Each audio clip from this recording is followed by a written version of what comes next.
In a world where there are literally thousands of video games, some games just feel different. Not louder, not bigger, just different. And especially now, where most games hold your hands every 5 seconds, Dark Souls 3 felt like a complete opposite of that. It's not a game that tries to impress you. It doesn't explain itself, it doesn't rush you, it just exists. And you exist in it too. You're not some heroic chosen one who just arrived to save the world like many games. In fact, you're already dead. You are a fallen warrior dragged back into the world that honestly looks like already done with itself. And yeah, so there is no actual pressure to keep this guy alive because this guy is already dead. And yeah, I let this character die again. A lot. Like 200 times. No, wait. Probably more like 500. I genuinely lost count at this point, but somehow that never felt fluctuating in any way. Let's start with the world itself. Enemies in the Dark Souls 3 don't really feel aggressive. I mean, yeah, they try to kill you repeatedly, but emotionally, they don't feel evil. They feel broken. Like they are still doing their job out of habit. Like they are just standing there for so long that stopping doesn't even make sense anymore. Most enemies don't look like they are enjoying the fight. They are not taunting you, they are not celebrating anything. They are just there. Deformed bodies, fused incomplete creatures, hollowed knights still guarding the path that probably doesn't even matter anymore. It actually felt less like I was fighting villains and more like one dead thing trying to kill another dead thing. And somehow that made everything feel heavier, if you know what I mean. One part of Dark Souls 3 I really appreciate and I wish more games took this action is that it never really forces you into any specific destiny like most modern games do. You are not told this is who you are, this is how you play, this is the correct way forward. Instead, the game just gives you space. You can be heavy, you can be fast, you can use magic, strength, dexterity, whatever feels right to you. And this sense of decision really mattered to me more than I've expected. I felt like the game was saying, okay, this world is dead, how do you want to exist in it? The freedom made everything felt so personal, not just mechanically, but just emotionally. And yeah, replay value is obviously there, not just because of the builds, but because you're guaranteed to miss things on the first run. Let's be real. Entire areas, entire experience are just missed by most players. You don't replay Dark Souls 3 because the game tells you to. You replay it because you didn't see everything on the first run, even on the second run. But you know how it goes. The core experience of Dark Souls 3 for me was learning through death. You die to an enemy again and again. You get frustrated, you mess up, you think the game is unfair. And then something clicks. You start understanding how they move, when they attack, when they leave an opening. And suddenly, the enemy that destroyed you 10 times before is manageable now. That moment when you get this feeling that, yeah, I could finally take this boss, that's the one of the most satisfying feelings I've ever had in a game. Even grinding the same area over and over didn't feel pointless. I felt the preparation, the progression, like learning the right way to move forward. Misery? Yeah, but enjoyable misery. The bosses in Dark Souls 3 are where the journey really start feeling special. Some are gimmicky, I'll admit that. Crystal Sage, for example, yeah, okay. But main bosses, they're absolutely made up for it. Abyss Watchers, High Lord Wallmare, Adrich Duover of Gods, Dragon Slayer Armor, I am guaranteed to misspell some of these names. Please forgive me. Please forgive me, the gaming gods. But apart from that, each one felt like a moment of appreciation once you finally get them. Not just a fight, an experience. But the one that really broke me in a good way was Pontiff Sulyvahn, or whatever the name is, and whoever gave this name to him, they really wanted this guy to be suffer for eternity. People just misspelling his name all the time. Maybe it's just me, I don't know. This guy was fast, way too fast for me, in fact. I have to completely change how I approach the fight. Stick close, wait for an opening, stay calm. I died a lot to him, probably 10 to 15 times, and I loved every attempt. I felt fair, hard, but fair, until I tried summoning. I played the entire game offline. No online help, nothing. But out of curiosity, I tried an offline summon here. And yeah, it worked. In fact, too well that I wish I didn't use this summoning. This guy, this summoned actually took all of Pontiff's attention and suddenly I was backstabbing him like I'm the third character in the fight. And you know what? I actually killed him, being a third character, and he really hated it. The whole point of Dark Souls 3 is that you understand a boss and then you finally killed him and you feel satisfied, but the summoning really ruined it for me. And that's the first and last time I really tried this summit. But apart from that, great freaking boss. One slight off topic thing, I actually played Sekiro Shadows Die twice. It's one of my favorite games of all time. In fact, it could be my favorite game of all time. So, somewhere in my head, every boss that I'm fighting in this game, I kept repeating to myself, hey, I bet Isin the Sword Saint how hard this demon could be when compared to that professional guy who is the best of the bosses ever, at least in my opinion. Anyway, this mindset pushed me forward. I really loved. Even with all the experience of Sekiro, let me be honest here. The main boss here in DS3, the Souls of Cinder, actually killed me a lot more times than I would like to admit. This guy was hard for me. Even though I heard people in the Reddit say the boss was easy, I'm not sure what drag you guys are on, but it was freaking hard for me. But before talking about this Cinder dude, let's go to the other bosses, other important bosses. DS3 actually has a lot of bosses, a lot of mini bosses, but this boss is where the game really said, okay, now we are in this. And that's Abyss Watchers, man. The rhythm, the chaos, fighting enemies that are fighting each other, it was total freaking chaos. And I felt wild, aggressive, and different. It actually felt like the game was talking to me.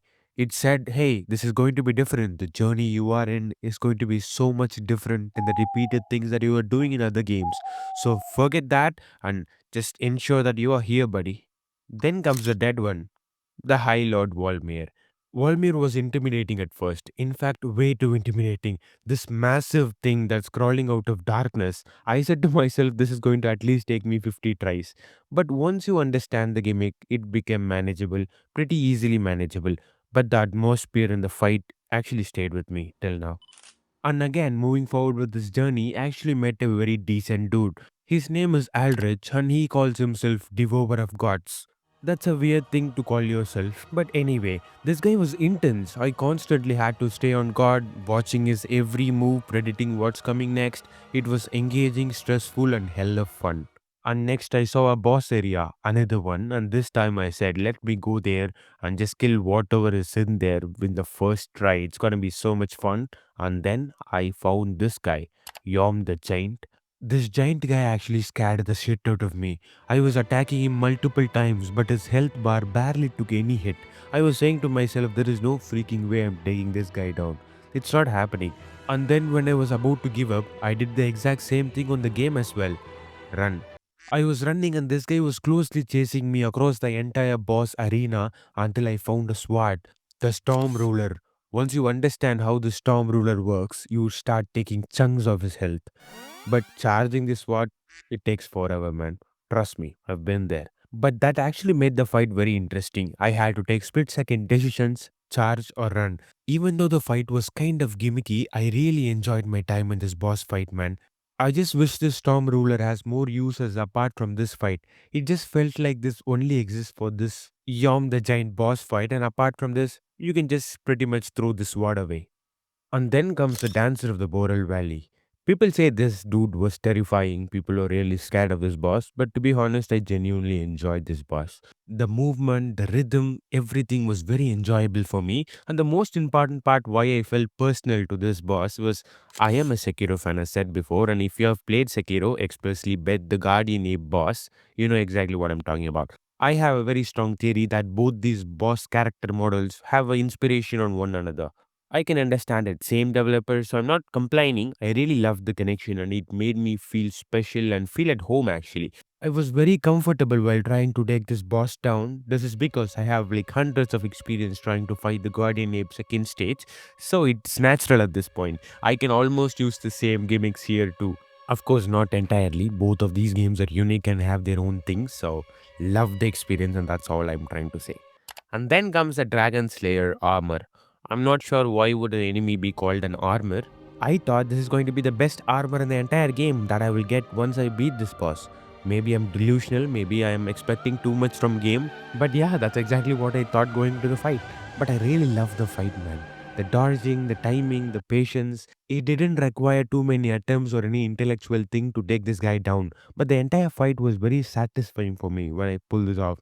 When I bet this guy on my own, I really felt satisfying. I felt good. That's all that matters, right?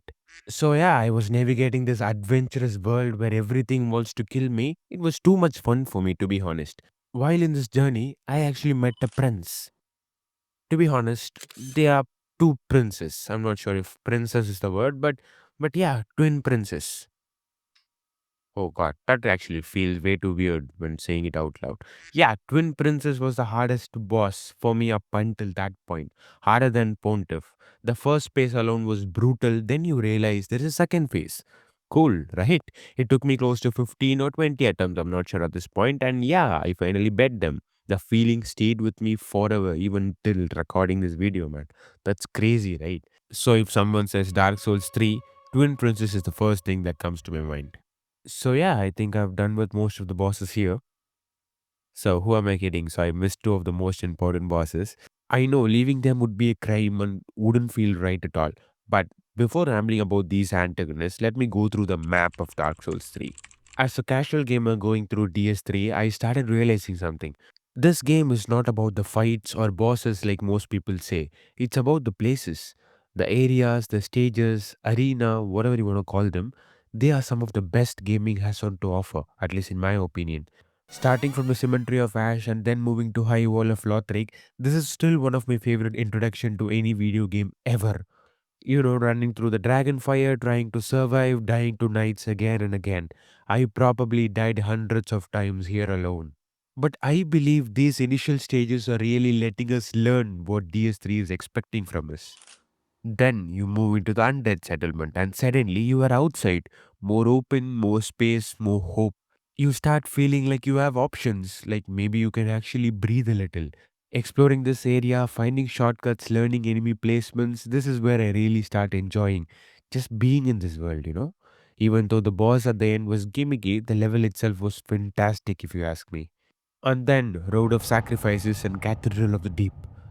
Road of Sacrifices. Honestly, not my favorite level. The enemies with the long sticks, I honestly hated them. And the giant crabs, oh my god. I thought they were normal enemies at first and then they just destroyed me. I hated them so much after dying to them repeatedly. I genuinely wanted to eat crab meat out of pure evil spirit. They're not even rewarding when you get them, you know. They reset every time once you rest on a bonfire. They are just outright annoying for me. Then Cathedral of the Deep, not my favorite area, but I had to admit it's a solid area, great atmosphere, but not a very rememberable one if you ask me. Then comes the Keep. I heard people complain about this area online, on Reddit forums, literally everywhere. I thought how bad it could be. Yeah, it was bad. Poison everywhere, annoying enemies, just constant frustration. However, I also do understand why this stage exists. Not every area is meant to be comfortable. Some places are meant to make you suffer, and Keep absolutely succeeds at that. Still, I wouldn't stay there a second longer than necessary. Then the game actually moves you through. Actually, you move through the game. Anyway, you enter the catacombs of Cathras. And the area was okay. I spent more time there than I wanted to, but it wasn't terrible, but it's not lovable too. Then comes the thrill of the Boral Valley, and this is where DS3 actually explodes. Visually, emotionally, in scale, actually. This was a moment I truly felt the magnitude of the journey. Everything suddenly felt bigger, more important, actually. From the architecture to the atmosphere, this area is a benchmark for the entire game. Then let's enter the Ethereal Dungeon or Ethereal Dungeon. I'm not sure how to pronounce most of the things of this game, but anyway, this stage wasn't my favorite, but it was terrifying. The enemies, the level design, it completely changes the pace, and I appreciated that. Lothric Castle, on the other hand, was amazing. Open, challenging, full of knights. It really felt like a proper late game area.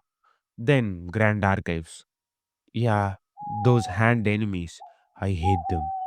I hate them with everything in me.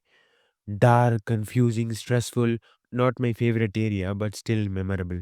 And then, before we wrap up the stages, let me talk about one of my favorite, the Untended Graves. Untended Graves was special. After everything you've been through, you return to the Cemetery of Ash again. But this time it's different. Stronger enemies, darkness. I thought this would be very easy. I thought I'm a badass at this point because I've made a literal circle and came back to the area again, but this time so much stronger, defeating multiple bosses. And then I died to Champion Gunther 15 to 20 times. You know what? I actually loved it. That fight was incredibly rewarding and I had so much fun. This time his second phase was different, maybe more challenging if you'd ask me, but I had so much fun understanding that and finally getting him. Getting this guy was so enjoyable and fun and satisfying. I couldn't stress the fact how great I felt once beating him. Once I'm done with this untended graves, I really understood the emotional core of DS3. One thing I truly loved about this game is how alone you feel.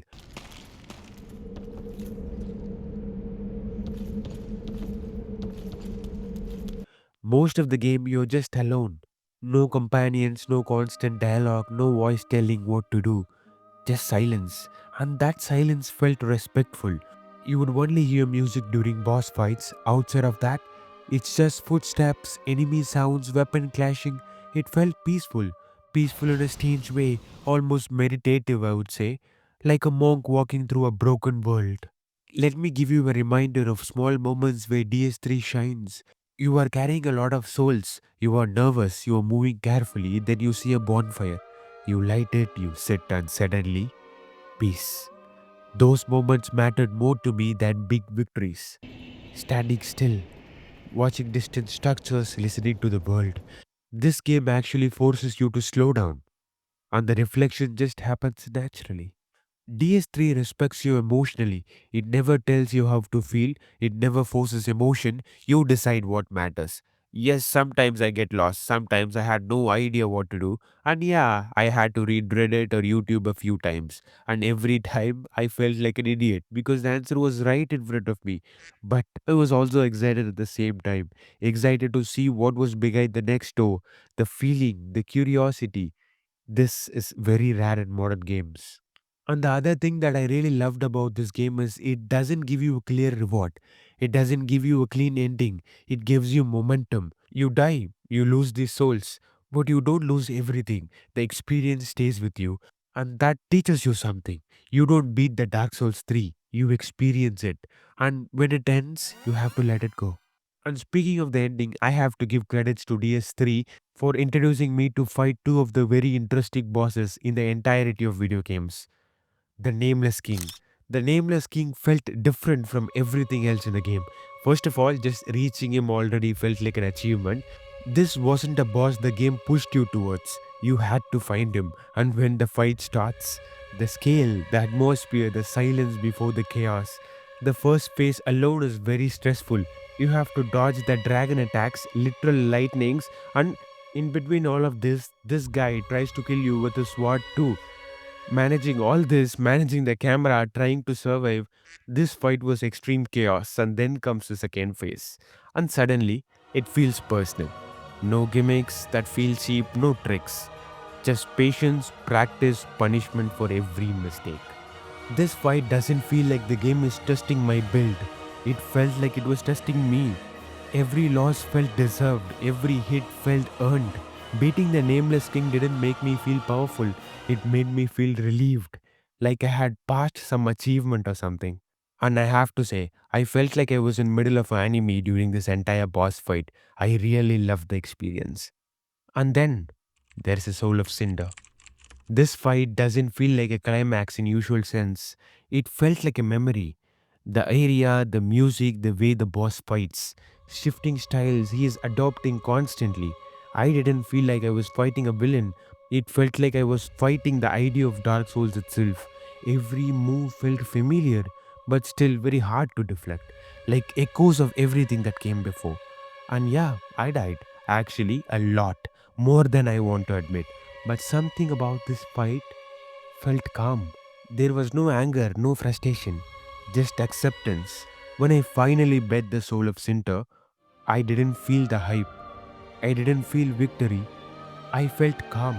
And that's when I realized this game was not about winning. I actually wanted to replay it, try different approaches, explore missed areas. There are still DLCs I haven't played yet, and I'm genuinely excited for them. Even while recording this video, I really wanted to get into Dark Souls 3 and start playing it. I know I'm very late to the party, but I'm glad I came.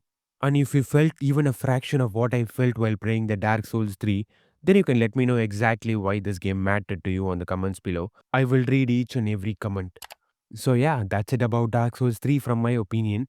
If you liked what you see, you exactly know what to do if you want to watch more of these videos.